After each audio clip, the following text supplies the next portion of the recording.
Ce programme vous est proposé par Osiris, cabinet de coaching et de formation en intelligence de soi.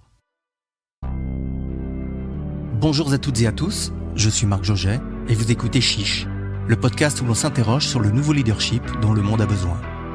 Ici, on questionne notre contexte professionnel qui se transforme. L'occasion de sortir des recettes traditionnelles qui ne fonctionnent plus et de faire un pas supplémentaire au service d'un leadership unique, personnel et aligné.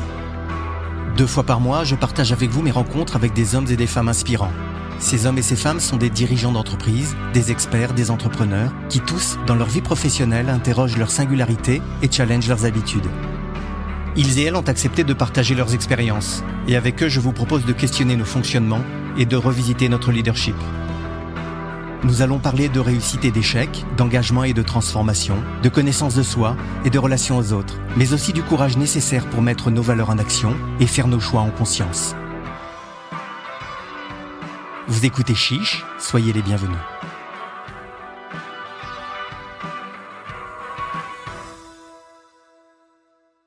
C'est un entretien prévu depuis longtemps, mais qu'on a eu du mal à caler avec mon invité.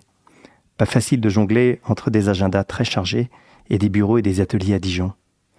Je profite donc d'un de ces déplacements à Paris pour la retrouver dans les bureaux de l'Alliance 7, la fédération des métiers de l'épicerie et de la nutrition spécialisée.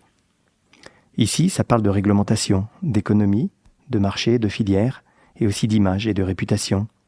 Ça parle surtout de chocolat, de café, de confiserie, de miel, de biscuits, de céréales ou encore de fruits secs. Et si on se retrouve dans cet environnement qui ferait saliver tous les gourmands, c'est de pain d'épices en particulier dont il s'agit aujourd'hui. Et ça a une saveur particulière pour moi. Car c'est une partie de mon enfance qui revient quand il s'agit de pain d'épices. Une partie passée en Allemagne chez mes grands-parents, qui me racontaient les histoires et les contes des frères Grimm, et en particulier celui de Hansel et Gretel.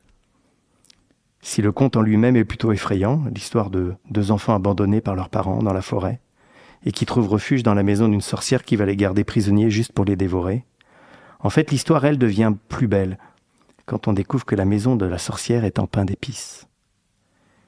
Et c'est cette maison en pain d'épices, avec du sucre aux fenêtres et des bonbons sur le toit, qui a fait mon plaisir chaque année, pendant des années à la Saint-Nicolas.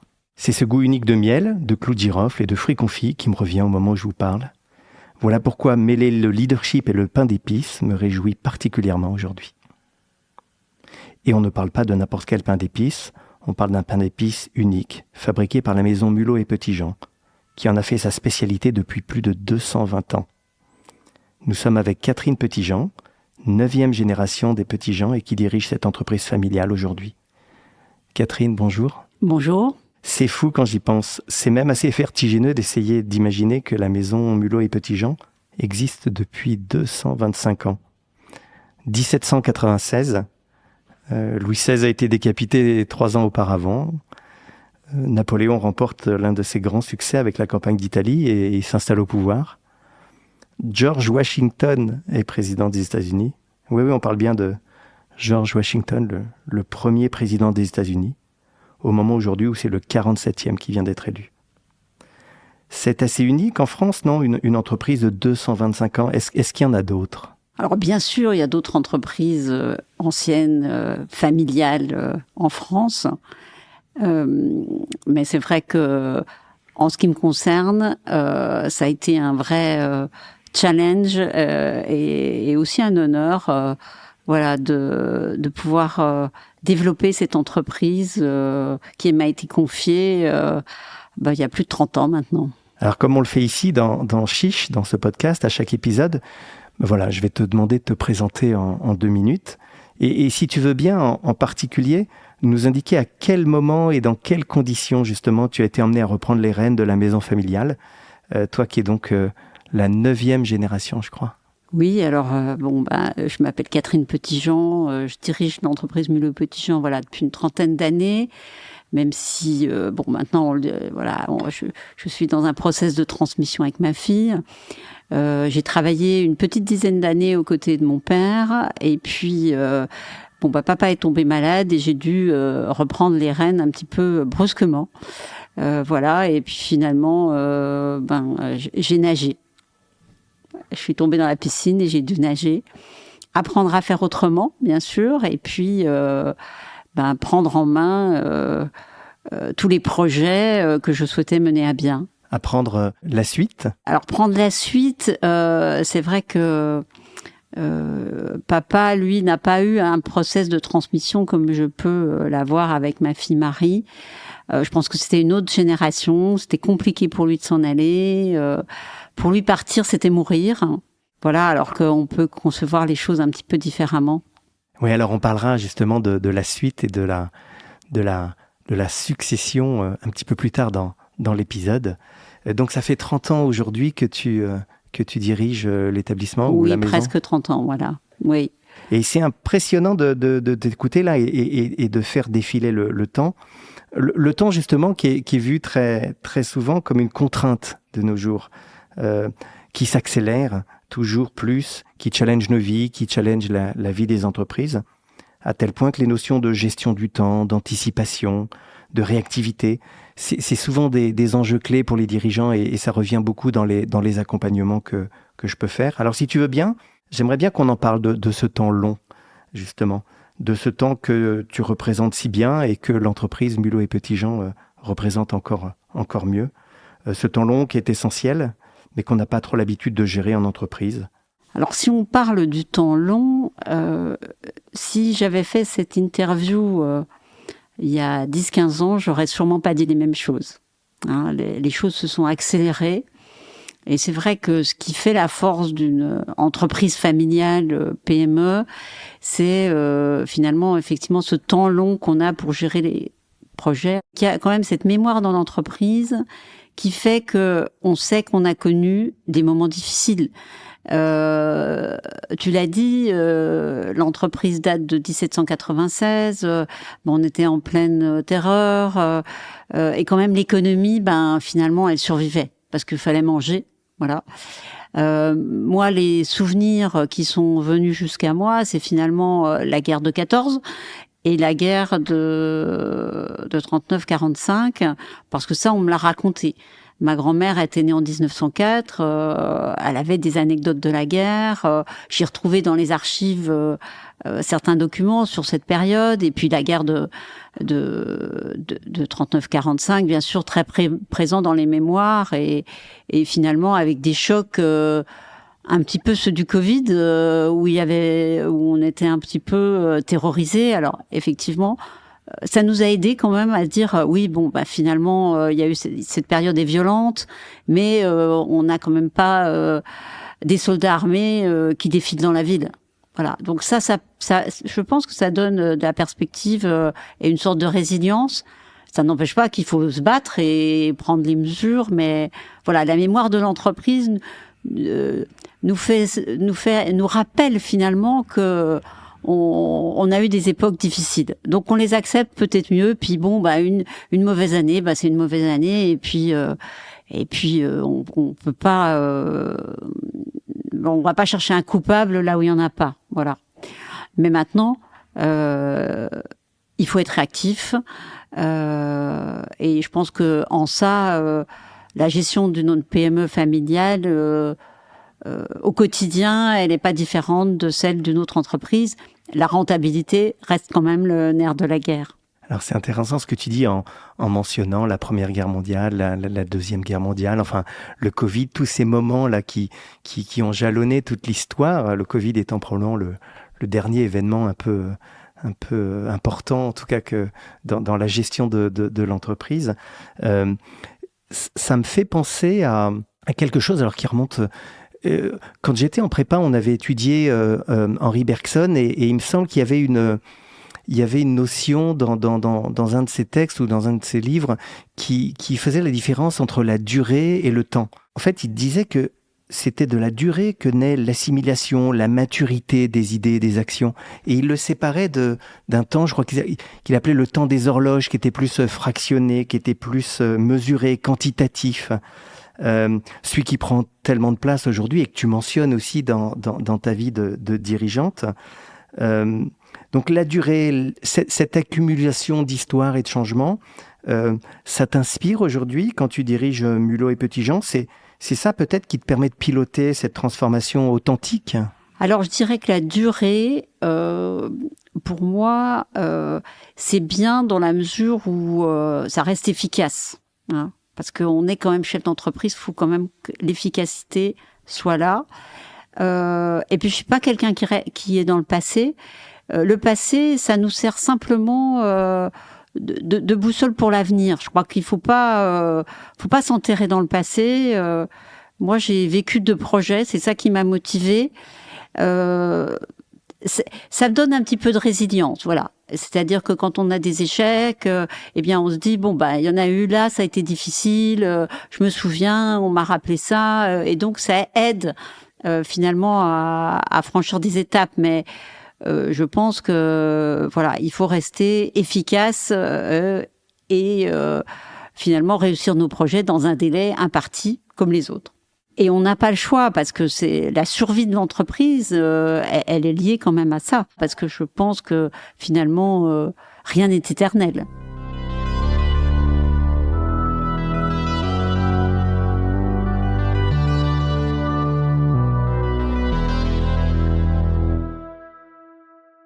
Alors pour continuer cette conversation passionnante, j'aimerais aborder avec toi certains sujets qui sont très présents chez les dirigeants que j'accompagne.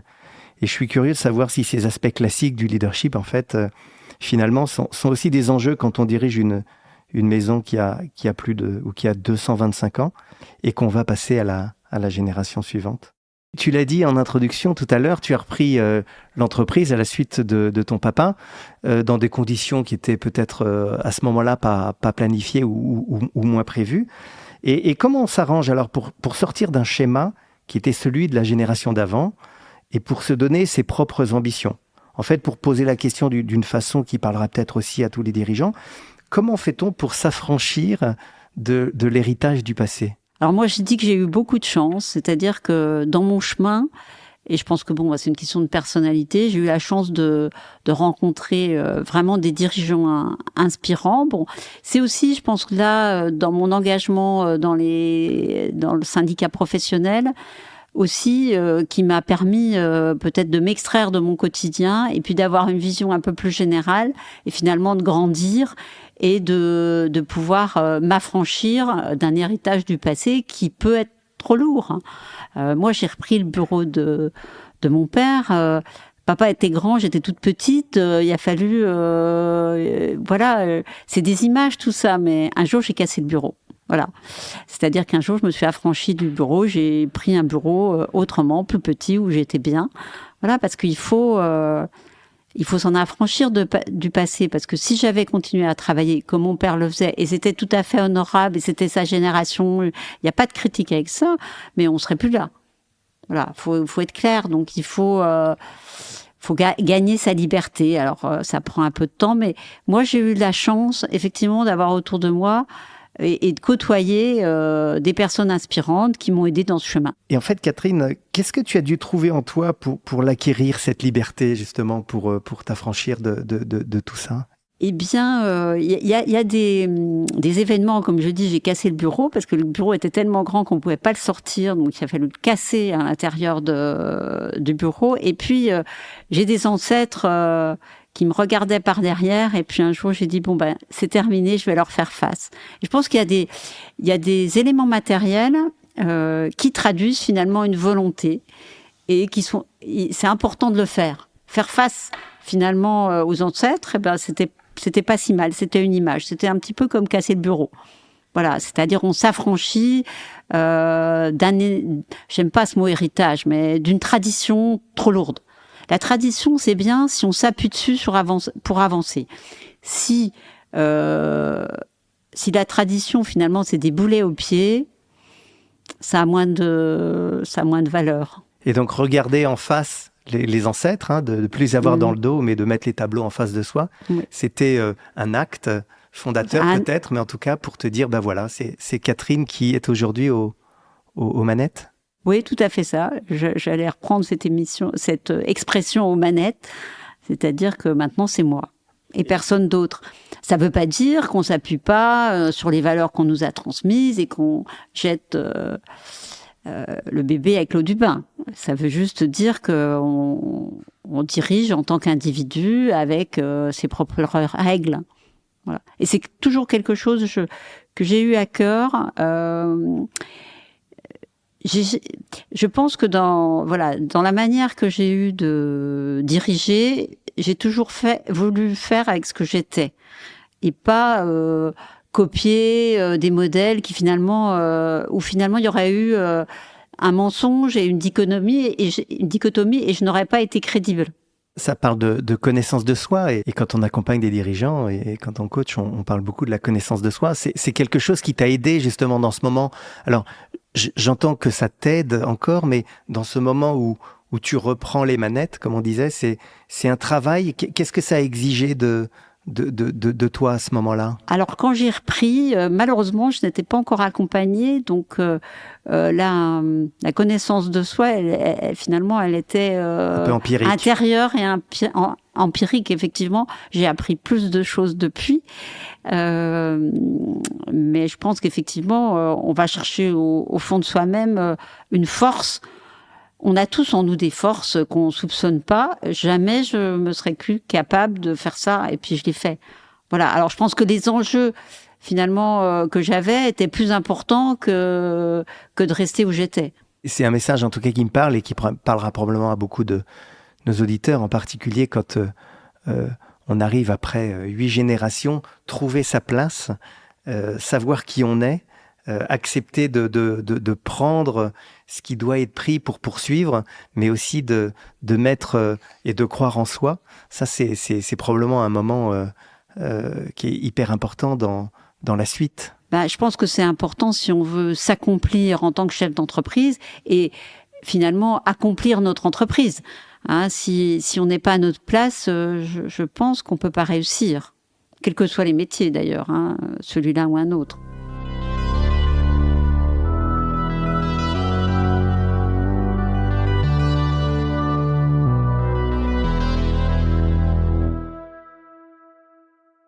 Il y a un autre concept souvent évoqué quand on parle de leadership, qui revient presque tout le temps dans les accompagnements, et dont on parle aussi assez régulièrement dans ces épisodes de Chiche, c'est celui de la performance. Une performance, c'est souvent lié, on y revient, à des indicateurs qui sont souvent court terme, parfois subis, qui ne sont pas toujours compris par tout le monde d'ailleurs. Tu disais tout à l'heure, il me semble. Et puis, si on a une mauvaise année, on a une mauvaise année. Il y a quelque chose comme ça que tu disais. Comment, quand on dirige Mulot et Petitjean, ça veut dire quoi être performant ? Alors, la performance, pour moi, c'est effectivement la rentabilité, parce que c'est le nerf de la guerre, c'est les investissements, c'est le financement des projets, donc on ne peut pas se décaler de ça. En revanche, les indicateurs humains me semblent importants aussi. Pour moi, c'est fondamental. C'est-à-dire comment on garde nos collaborateurs. L'humain reste... je sais bien qu'il n'est pas valorisé au bilan, mais vous avez la plus belle des usines et si vous avez personne pour la faire tourner, ça va pas le faire. Mes plus gros échecs ont été des échecs humains. C'est quand j'ai voulu emmener des collaborateurs à un endroit où ils n'ont pas su aller. Ça, pour moi, ça a été les échecs les plus cuisants. C'est vrai qu'on imagine facilement que quand on dure comme ça depuis aussi longtemps, l'humain prend une place un peu spéciale. Peut-être on imagine, dis-moi si ce sont des fantasmes, mais que certaines personnes font leur carrière entière avec des recettes qui évoluent, mais un attachement à la maison Mulot-Petitjean. Tu parlais du côté PME, en fait, qui peut-être aussi évoque un peu un cadre un peu plus intime ou familial. Il y a probablement des gens qui t'accompagnent ou qui accompagnent ta famille depuis très longtemps. C'est ça qui fait la différence et qui fait que la performance, elle a une autre couleur ou une autre saveur? Oui, alors c'est vrai que moi, quand je suis rentrée dans l'entreprise, j'avais une collaboratrice dans un magasin qui m'avait vu naître. Donc j'ai un collaborateur qui a vu ma fille Marie toute petite. Voilà. Bon, il faut dire que maintenant, de plus en plus, il n'y a plus cette stabilité qu'on avait il y a quelques années. Rares sont ceux qui font toute leur carrière dans une entreprise. Et moi, je le conçois très bien. Je pense qu'il y a un moment, on a fait le tour de son poste. Peut-être la limite de la PME, c'est effectivement l'évolution en termes de carrière, parce que on n'a pas 50 postes de responsables. Donc, c'est un vrai sujet pour nous. Comment on fait progresser et jusqu'où? Donc, je crois qu'il faut accepter aussi que certaines personnes tentent leur chance ailleurs et puis progressent ailleurs. Et puis, le monde est petit, donc un jour, peut-être, ils reviennent. On ne sait pas. Si ça se passe bien. On n'est pas différent. Il y a un lien. Sans doute, le circuit de décision est plus court. C'est-à-dire qu'en fait, quasiment tout le monde a accès à moi. Quasiment tout le monde a accès à ma fille. Et c'est facile alors de piloter ou de diriger l'entreprise quand il y a cette proximité avec ses employés ou avec ses collaborateurs, quand justement ce côté un peu grande famille, et tu me diras si jamais c'est trop caricatural, opère. Alors non, ce n'est pas facile, parce que c'est facile quand tout va bien. Mais on le sait, dans une entreprise, il y a des moments de tempête et des moments où ça va moins bien. Et ça, c'est compliqué de faire la différence entre la personne et l'affection qu'on peut avoir pour elle. Et puis un lien qu'on a construit, enfin qui s'est construit. Et puis l'efficacité dans l'entreprise. Et moi, c'est vrai que c'est quelque chose que je transmets à ma fille, c'est que l'intérêt de l'entreprise doit quand même primer. Parce qu'on peut pas être tiré vers le bas par une personne. Donc ça, parce que d'une personne dépend finalement l'entreprise dans son entier. Donc, et ça, c'est pas facile. Mais le rôle du chef d'entreprise, c'est justement de toujours avoir l'intérêt de l'entreprise, quel que soit son affect personnel. Dans cette conversation, j'aimerais aussi poser une autre notion qui arrive souvent dans mes entretiens ou avec certains leaders, c'est celle de l'impact personnel du dirigeant. De la trace qu'on a envie de laisser. Alors, on a un peu parlé de la période où tu as pris les rênes, où tu as cassé le bureau, où tu as tourné les portraits de tes ancêtres pour leur faire face. Mais c'est comme si chacun avait sa propre définition du mot impact. En fait, sa propre vision, sa propre motivation au sujet de l'impact qu'il ou elle a envie d'avoir, de la trace qu'on a tous envie de laisser. Alors, ton impact personnel, comment tu le vois, comment tu l'envisages dans l'entreprise, dans ce contexte familial et historique? Alors, pour moi, laisser ma trace, c'est pas un sujet. Voilà. C'est un peu comme avoir été une femme chef d'entreprise, ce n'est pas un sujet. Donc, je cherche pas à laisser de traces. J'ai toujours dit que j'aurais réussi ma vie de chef d'entreprise, ma vie de professionnelle, si je laissais Mulot et Petitjean en meilleure forme que lorsque je l'ai reçu. Donc ça, je l'ai toujours dit depuis des années. Donc ça, on peut considérer que c'est fait. Moi, je me suis nourrie de projets et finalement, transmettre à ma fille, c'est un projet. Parce que j'ai envie que cette transmission, elle se passe bien. J'ai 4 filles, donc j'en ai qu'une qui reprend. Donc c'est quand même un projet à mener, même vis-à-vis des autres, pour que tout se passe bien et que mes filles continuent de bien s'entendre.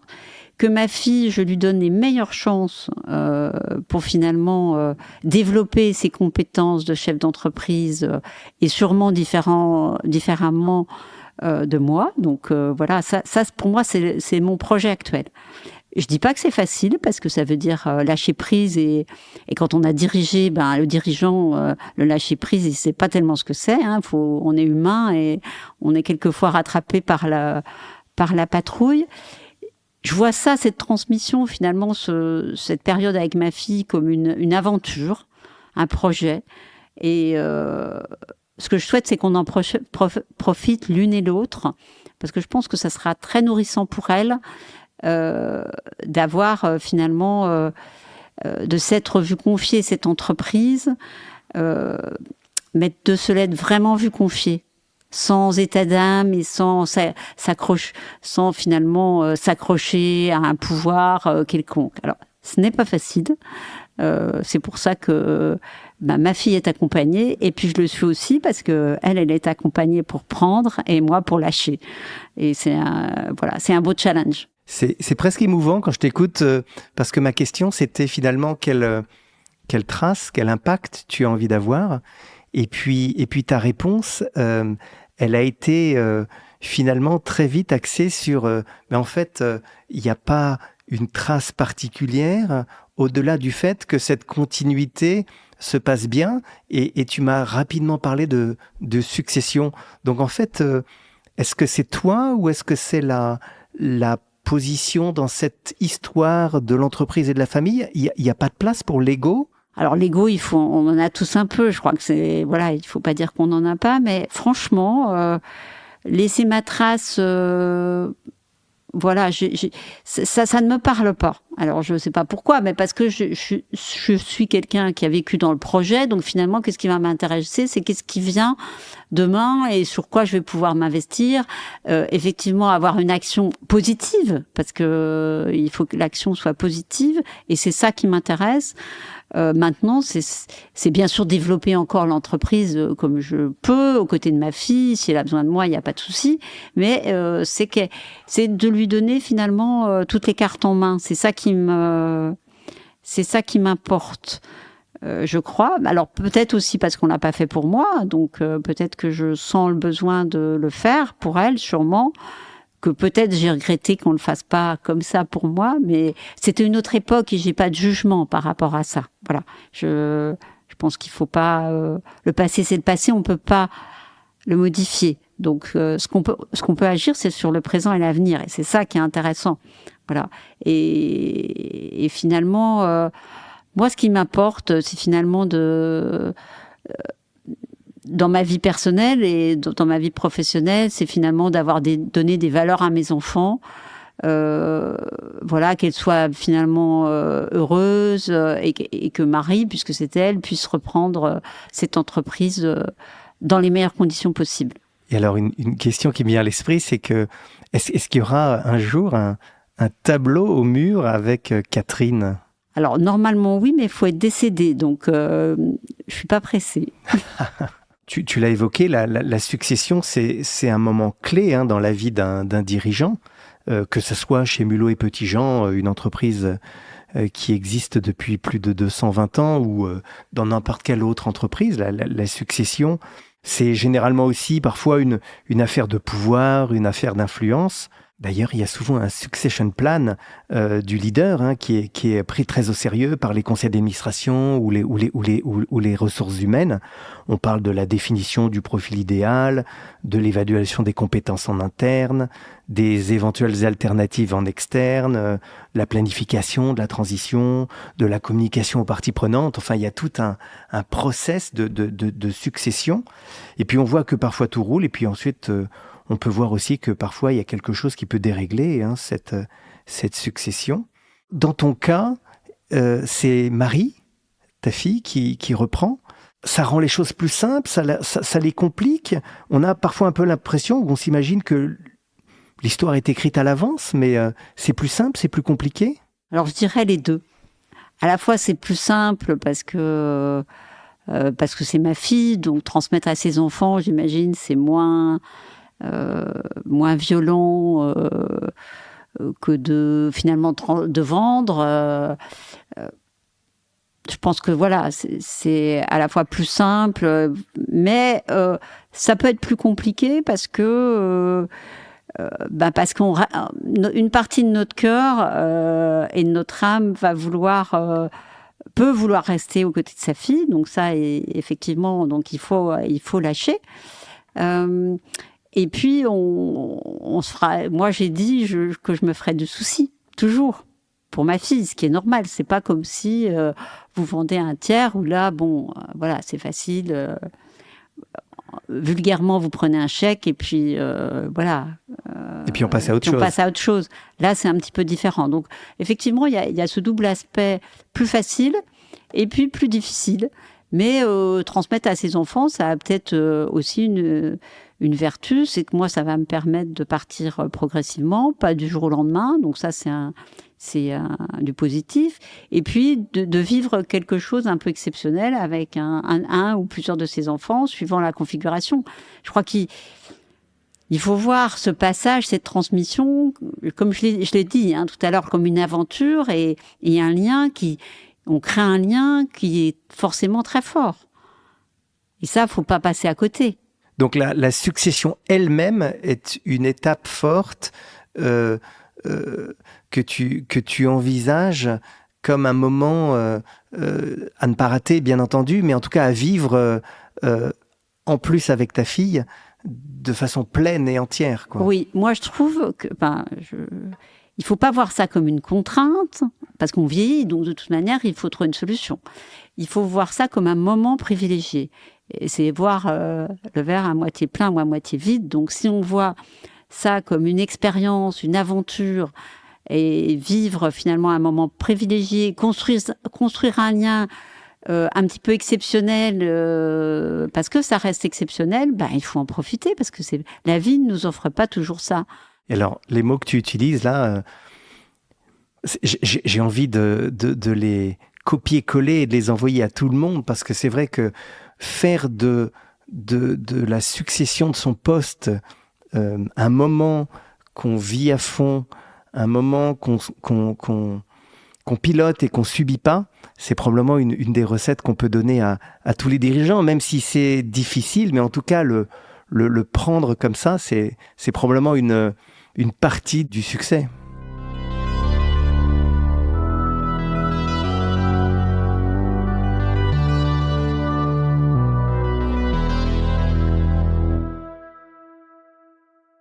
On arrive à la fin de cet épisode de Chiche et traditionnellement, c'est le moment où je reprends notre conversation et j'essaie de reprendre ce que tu as partagé avec nous, mais avec mes mots. Une façon forcément subjective de reprendre ta pensée, telle que je l'ai reçue durant notre entretien. Ma façon, en fait, de te restituer cet échange passionnant. Alors, en conversant avec toi, j'ai retenu plusieurs choses. D'abord, j'ai entendu une histoire où ce qui s'oppose traditionnellement, le temps court et le temps long, arrivait finalement à se réconcilier, dans une approche que tu as réussi à rendre concrète et vertueuse. Mulot et Petit-Jean, depuis 225 ans, et toi aujourd'hui comme dirigeante, nous démontrent enfin qu'il est possible de réconcilier à la fois d'un côté la réactivité, celle qui t'anime quand tu diriges l'entreprise, celle qui te permet de répondre aux besoins immédiats, mais aussi d'accepter et d'affronter les épreuves, en fait, ce qui permet de se réinventer et de donner un sens. Que finalement, de suivre le temps, justement, permet probablement d'agir efficacement et sans forcer les événements. J'ai aussi entendu dans notre conversation quelque chose qui me parle beaucoup personnellement et qui me fait un peu penser aussi à la thèse qu'a développée Olivier Amand, qui est un biologiste et un chercheur, et qui propose une réflexion sur les modèles de développement en s'inspirant des mécanismes du vivant. Et dans cette thèse, il oppose la notion de performance à la notion de robustesse. Ce que je veux dire et ce que je retiens de ces 200 ans d'histoire de Mulot et Petit-Jean et de notre conversation, c'est que tu as réussi à ne pas tomber dans le piège de l'optimisation, de la croissance, de l'efficacité, dans la performance en somme. Et c'est peut-être un modèle un peu résilient, c'est un mot que tu as employé, assumé, un modèle robuste, comme dirait Olivier Amand, qui a permis à l'entreprise de s'adapter aux environnements changeants, imprévisibles, et qui lui a permis de résister et de se réinventer au fil du temps. Enfin, notre échange m'a parlé fortement de la relation du dirigeant à quelque chose qui le dépasse. Que le leadership, c'est probablement aussi d'inscrire son action dans quelque chose qui est plus grand que soi, plus important. Quelque chose qui nous transcende, qui te transcende à la tête de Mulot et Petit-Jean. Et qu'en suivant ton exemple, peut-être chaque dirigeant pourra le faire de plein de façons. En fixant un horizon à suivre après soi, en montrant l'exemple, en se laissant du temps, justement, comme tu nous l'expliquais, ou bien en préparant et en accueillant son successeur, en lui laissant une place. En fait, cet entretien avec toi m'a permis de comprendre qu'un leader, c'est quelqu'un qui dirige avec toute son humilité et qui insuffle aussi un supplément d'âme. Voilà, les quelques mots qui me viennent. Est-ce que ça te parle ? Oui, bien sûr, ça me parle. Je crois qu'il faut surtout diriger avec ce qu'on est. La crédibilité d'un dirigeant, pour moi, elle est quand on parle vrai et quand on est finalement... l'expression, c'est être ancré, mais je trouve que c'est une expression qui finalement parle bien, c'est-à-dire quand on est soi. Merci Catherine pour cet entretien. Merci Marc. J'espère que cet épisode vous a plu, inspiré et fait réfléchir. Si c'est le cas, partagez-le, laissez un commentaire et je compte sur vous pour les 5 étoiles sur votre plateforme d'écoute préférée. Pour me suggérer des invités ou me faire part de vos retours, contactez-moi sur LinkedIn via Marc Joget ou par email à l'adresse chiche@marcjoget.com. À très bientôt pour un nouvel épisode de Chiche.